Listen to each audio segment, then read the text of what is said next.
इससे वे बाबा जी की वास्तविक आयु का कुछ अनुमान नहीं लगा सकीं। यह था भगवान सिंह के सपने का दूसरा भाग।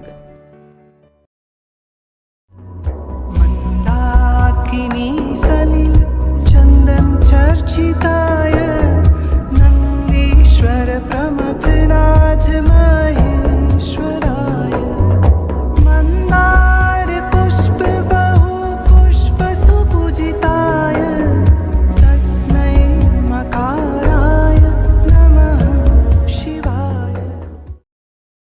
एक बार छत्तीसगढ़ वृंदावन में सिद्धि माँ और जीवंती माँ रह रही थीं। भगवान सिंह उनकी सेवा में लगा था। उस समय बाबा जी के वृंदावन आश्रम का निर्माण कार्य चल रहा था। बाबा जी इसी सिलसिले में कभी कभी अपने आश्रम में जाते थे। माइयों ने सोचा कि कहीं बाबा जी न आ गए हों और वे रिक्शे पर बैठकर आश्रम चल पड़ीं। नीचे बैठा भगवान सिंह उन्हें गत रात में देखा गया एक सपना सुना रहा था। वह कह रहा था कि पिछली रात सपने में बाबा जी ने उसे अपने हाथ से जनेऊ पहनाया। वहाँ एक आदमी उनकी लंबी जटा हाथ में लिए खड़ा था। माइयों ने पिछले रास्ते से आश्रम में प्रवेश किया और बाबा जी की कुटिया के पास बैठकर उनकी प्रतीक्षा करने लगीं। बाहर बाबा जी का दरबार लगा था। जैसे ही भगवान सिंह ने बाबा जी के पास जाकर उन्हें नमन किया, बाबा जी ने अपने हाथों से एक जनेऊ उसके गले में पहना दिया। उपस्थित ब्राह्मण उच्च स्वर से वेद मंत्रों का उच्चारण करने लगे। इसके बाद भगवान सिंह माइयों का आशीर्वाद प्राप्त करने चला गया। इस प्रकार भगवान सिंह के सपने का पहला भाग पूरा हुआ। इस घटना के बाद बाबा जी उठकर अपनी कुटिया में चले आए। उनके साथ एक भक्त भी था।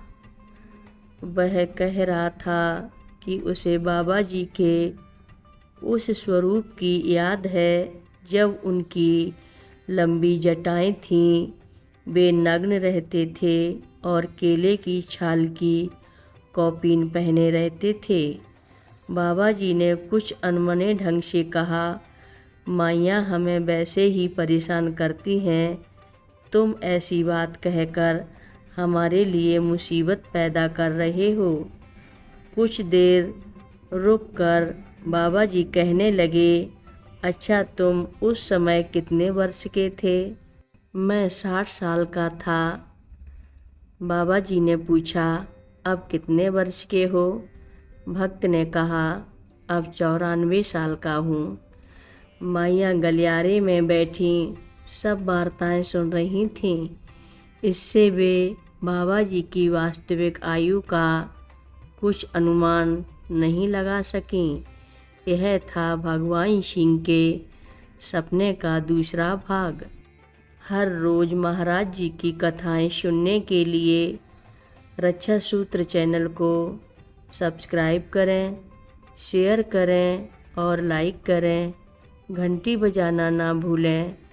कमेंट बॉक्स में लिख भेजें, जय नीव करोरी बाबा जी महाराज। बोलो नीव करोरी बाबा जी महाराज की जय बोलो।